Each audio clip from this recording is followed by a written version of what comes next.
अस्सलाम वालेकुम, कैसे हैं आप सब। मैं बिल्कुल ठीक ठाक अल्हम्दुलिल्लाह, और उम्मीद करती हूँ आप सभी बिल्कुल मज़े में होंगे, एंजॉय कर रहे होंगे।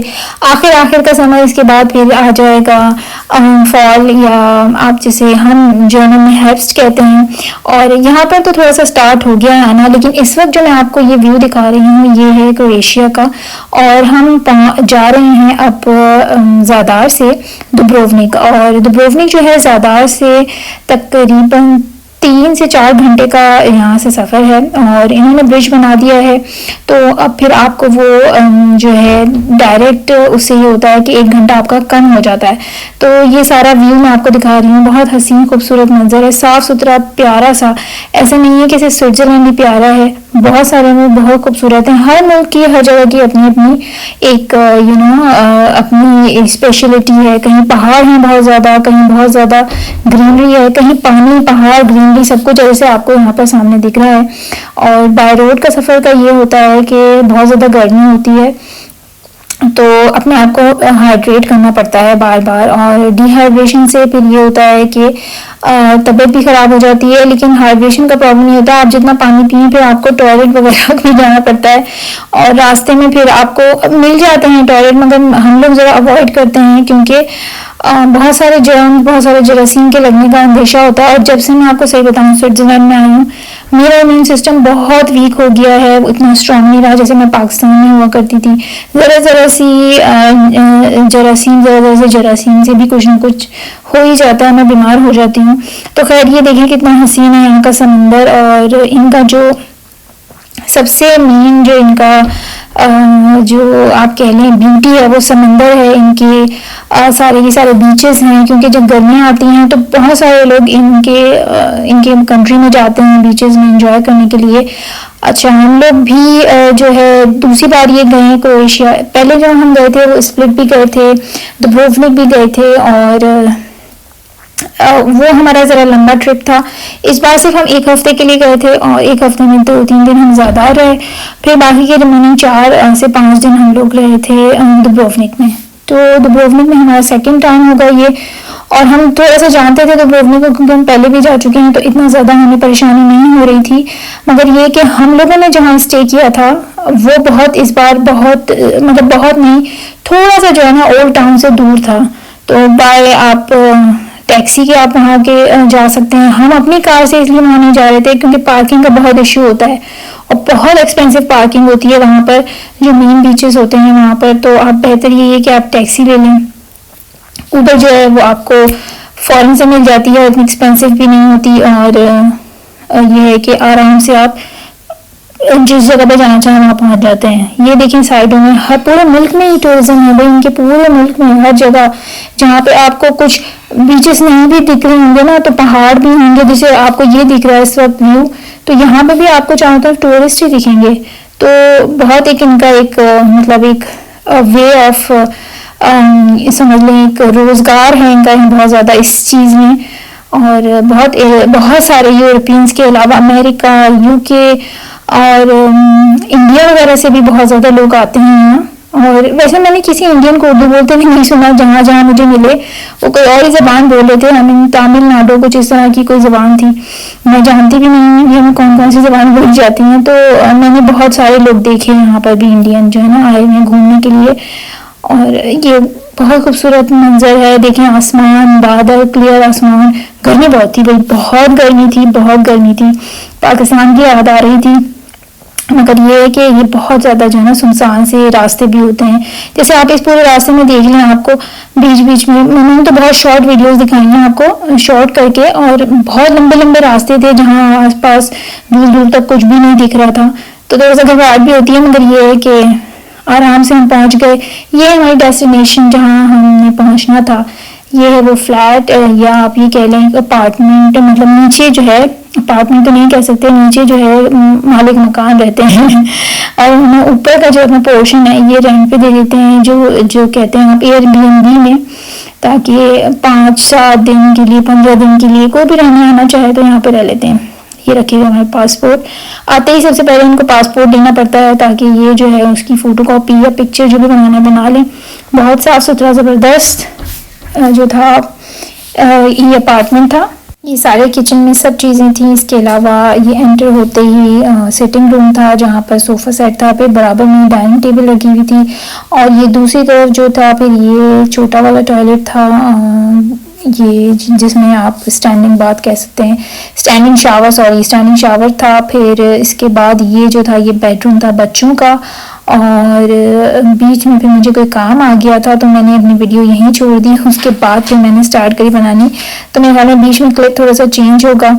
तो ये है जी दोनों बच्चों का बेडरूम, और हमें जो है यही अवेलेबल था दुब्रोवनिक में, और जो अवेलेबल थे उसके अंदर ये था कि हमें कुछ समझ में नहीं आ रहा था, क्योंकि वो पिक्चर्स भी देते हैं तो हमें पिक्चर से इतना ज़्यादा क्लीन या मॉडर्न नहीं लग रहा था। तो हम लोगों ने प्रेफर ये किया कि हम छोटी वाली बेटी को अपने साथ सुला लेंगे, और एक बेडरूम जो है वो बच्चों को दे देंगे और एक बेडरूम हम ले लेंगे, यानी कि टोटल 2 बेडरूम थे। जिस तरह पिछले वाले हमारे डेस्टिनेशन में ज़्यादा में जो है 3 बेडरूम थे, यहाँ पर सिर्फ 2 थे। तो ये फिर से मैं दिखा रही हूँ आपको दोबारा से, क्योंकि मैं बीच में चली गई थी कुछ काम करने के लिए। और यहाँ पर पहुँचने के बाद सबसे पहले जो है मुझे कुकिंग करनी थी, ताकि मैं खिला पिला सकूँ बच्चों को, क्योंकि हम लोगों ने जो 3-4 घंटे का सफ़र किया था बगैर नाश्ते के हम लोगों ने स्टार्ट कर दिया था। उनके बिल्कुल भी दिल नहीं चाह रहा था सुबह सुबह उठ के नाश्ता करने का यहाँ, और दिल भी नहीं था, मूड भी नहीं था, और नींद में भी थे बच्चे, तो गाड़ी में सोते रहे। और फिर हम लोगों ने सोचा हम यहाँ जाके जो भी हमारे पास है कुक करके खा लेंगे। और आते ही ये कमरे का हशर नशर भी हो गया। हर कमरे में जो है एयर कंडीशन भी था, यहाँ पर टेलीविज़न भी था, मगर ये होता है छुट्टियों में कहाँ टाइम मिलता है आपको टीवी देखने का, तो आप तो घूमने के लिए जाते हैं ना, उस जगह को एंजॉय करना होता है आपने। तो बस ये है कि एयर कंडीशन था, ये अच्छी बात थी। और हम यही सोच रहे थे कि जब हम वापस स्विट्ज़रलैंड में जाएंगे और वहाँ बहुत ज़्यादा गर्मी होगी तो हमें ये एसी वगैरह बड़े याद आएंगे क्योंकि यहाँ पर ना 2-3 साल से गर्मियाँ पड़नी बहुत ज़्यादा स्टार्ट हुई हैं, तो एयर कंडीशन का तो यहाँ कॉन्सेप्ट है ही नहीं स्विट्ज़रलैंड में।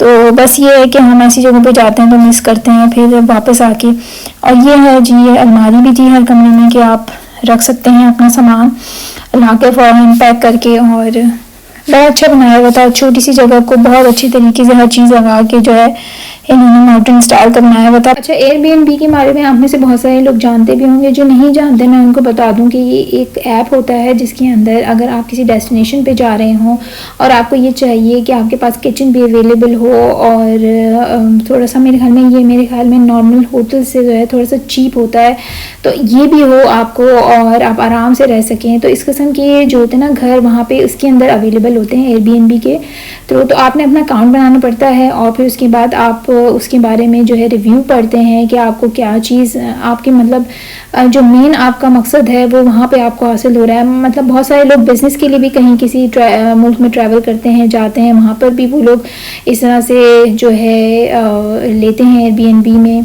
घर, फ्लैट या इस तरह का। रूम्स पे डिपेंड करता है कि आपको कितने बेडरूम्स चाहिए, उसके हिसाब से सारी अवेलेबिलिटी आप चेक करते हैं। तो मकसद आपका अगर बिज़नेस के थ्रू जा रहे हैं, बिज़नेस के लिए जा रहे हैं सॉरी, या अगर आप जा रहे हैं घूमने के लिए जा रहे हैं, या आप किसी से मिलने के लिए जा रहे हैं, बहुत सारे मकसद होते हैं लोगों के दूसरी कंट्री में ट्रैवल करने के। तो आपको बस ये देखना होता है कि वो उसके बारे में रिव्यू क्या दिए हुए हैं, आपका जो आप चाह रहे हैं वो है कि नहीं उस एरिया में, बस उसके हिसाब से करना पड़ता है। इसके अलावा हमारा जो मेन मकसद होता है वो ये होता है कि एक तो ये नया स्टाइल का बना हुआ मॉडर्न हो, नीट एंड क्लीन हो, और जो हम जा रहे हैं मतलब बीचेस पे जाना चाह रहे हैं हम, या हम सिटी देखना चाह रहे हैं, तो वो वहाँ से कितना दूर है और कितना नज़दीक है। हमें अगर ग्रॉसरी वगैरह का मसला है तो हम नज़दीक कोई ग्रॉसरी शॉप है कि नहीं है, या इसके अलावा बेकरी वगैरह है कि नहीं, तो ये हमारा एक पॉइंट होता है। हम इसको देखते हैं फिर हम ये बुक करवाते हैं। इसके अलावा इसमें ये था कि दुब्रोवनिक में ना सारे के सारे जो है इस टाइम में बुक थे, सब बुक थे, ओवर बुक थे, बल्कि वो तो 3-4 महीने आगे तक के लिए बुक थे।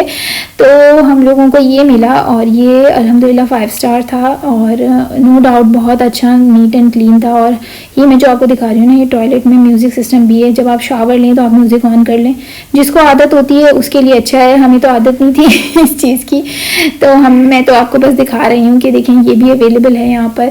और जाके फिर बच्चे जब स्विमिंग करके आते हैं तो सारा का सारा घर यूँ फैल जाता है। इसके अलावा ये वॉशिंग रूम भी था एरिया, जिसके अंदर वॉशिंग मशीन थी, इस्त्री करने के लिए भी आपको इस्त्री वगैरह भी दी हुई थी। इसके अलावा क्लीनिंग के लिए ब्रूम वगैरह थे, और देखें ये मैं इस वक्त धो भी रही हूँ कपड़े, इसके अंदर डाले हुए थे मैंने। और आसानी हो जाती है कि अगर आप ज़्यादा नहीं लेके गए तो आप वॉश करके पहन लें। अच्छा, हमें जो है ना यहाँ के होस्ट ने कह दिया था कि आपने जो है 11 बजे के बाद से लेके और 2 बजे तक जो है आपने पैदल नहीं जाना यहाँ पर कहीं। पता चला आपने सामान पकड़ा और पैदल बीच के लिए निकल गए, तो इस वक्त इतनी गर्मी होती है कि आप लोग बहुत मुश्किल में आ जाएंगे, और ख़ासतौर पे आपके पास बच्चे हैं। तो हम लोगों का वैसे भी इरादा नहीं था कि हम लोगों ने सोचा था हम नज़दीक के भी बीच पे अगर जाएंगे तो हम कार से ही जाएंगे और वेट कर लेंगे कोई पार्किंग खाली हो। नज़दीक जो बीच थे ना वहाँ पार्किंग फ्री थी, लेकिन जो मेन यहाँ के बीचेस हैं वहाँ पे बहुत एक्सपेंसिव पार्किंग है, मैंने जैसे कि आपको बताया। और जो मेन बीचेस थे उनमें से एक बेंजी बीच था। लोग इसको डिफरेंट तरीके से प्रोनाउंस करते हैं, कोई बांजी बीच बोलता है, कोई बेंगी बीच बोलता है, तो मैं तो उसको बेंजी बीच बोल रही हूँ क्योंकि वहाँ स्पेलिंग जो लिखी थी वो मुझे यूं ही समझ आई। इसके अलावा एक और बीच है, वो भी मैं आपको दिखाऊंगी, जो हम गए थे मेन बीच यहाँ का। वहाँ पे तो आप कार पार्किंग का भूल ही जाएं, आपने जाना ही अगर है वहाँ पर तो टैक्सी से जाएं। हम ब्रिज पर पहुँचे, ब्रिज तक हम अपनी कार से पहुँचे क्योंकि हमारे होस्ट ने कह दिया था कि आपने अपनी कार से जो है ब्रिज तक आप जा सकते हैं, उसके बाद जो है आपको आगे के लिए जो है ऊबर ज़्यादा सही पड़ेगा आपको, वो आप लें और फिर मेन पॉइंट पे आपको वो पहुँचा देंगे। तो हम लोगों ने यही किया। ये सामने जो आपको समंदर दिखेगा, अब ये मेरे घर जहाँ हम रुके थे वहाँ से नज़दीक था, और यहाँ पे प्राइवेट बोट्स भी थी। और ये देखिए बड़ी सी शिप भी खड़ी हुई है, मेरे ख्याल में ये रोनाल्डो की है क्योंकि मेरे बच्चे कह रहे थे, तो मैं तो मुझे नहीं पता कंफर्म, मगर ऐसा लग रहा था क्योंकि वाकई में बहुत अमीर तरीन लोगों के पास इस किस्म की जो है शिप होती है। और ये आपको मैंने एक स्पोर्ट भी दिखाया जो कि एक खातून जो हैं वो पानी के ऊपर ऐसा लग रहा था उड़ रही हैं और बड़ी देर तक वो करती रही। काफ़ी जो है इसमें वर्जिश होती है भाई आपकी। अच्छा, ये है, ये याकूब बीच है। मैं ज़्यादा आपको नहीं दिखा सकी क्योंकि यहाँ पे बहुत सारे लोग होते हैं और ये अच्छी बात नहीं होती कि मैं इस किस्म की किसी की वीडियो बनाऊँ, तो ये मैंने इतना सही दिखाया। ये व्यू था शाम के वक्त ब्रिज से, क्योंकि हम दूसरे दिन था ये और हम जा रहे थे ओल्ड टाउन के लिए, जो यहाँ की मेन जो आप समझ लें एक पॉइंट है यहाँ का जहाँ पे लोग जाते हैं देखने के लिए। वहाँ पे बड़े से चारों तरफ किले बने हुए हैं और यहाँ तक हम आए थे कार से फिर अगेन, और आगे से हम लोगों ने ली थी ऊबर। और कितना खूबसूरत है ना सब, बहुत सारी शिप हैं और ऐसे एक रास्ता सा खींचती हुई दिख रही होती है ना वो शिप, कितना खूबसूरत हसीन लगता है। और सूरज डूब रहा है और बहुत प्यारा लगता है आंखों को देखने में, कैमरे में भी आपको अच्छा लग रहा होगा। और ये है वो ओल्ड टाउन जो मैं आपको दिखाऊंगी इस वक्त।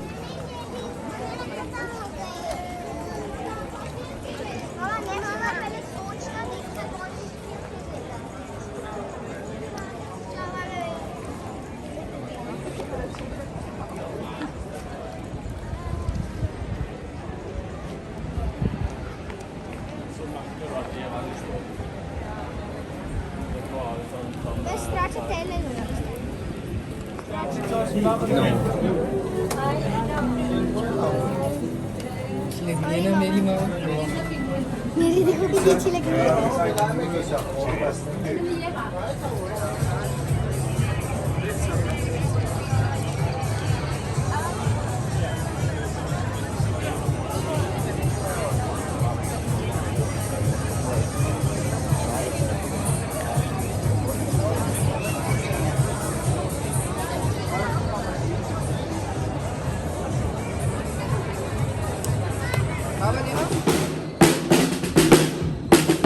अच्छा, यहाँ पर सारे की सारी एरिया में जो है बहुत सारे रेस्टोरेंट्स बने हुए हैं ताकि टूरिस्ट यहाँ आके डिनर करें, लंच करें।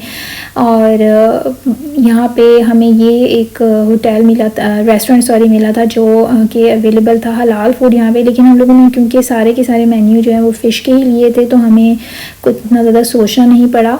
और यहाँ पे सफ़र ख़त्म होता है मेरा, आप मुझे दीजिए इजाज़त। अगर आपको मेरा व्लॉग अच्छा लगा हो तो मुझे ज़रूर बताइएगा। इंशाल्लाह हम फिर मिलेंगे। मैं जा रही हूँ स्विट्ज़रलैंड। अल्लाह हाफ़िज़।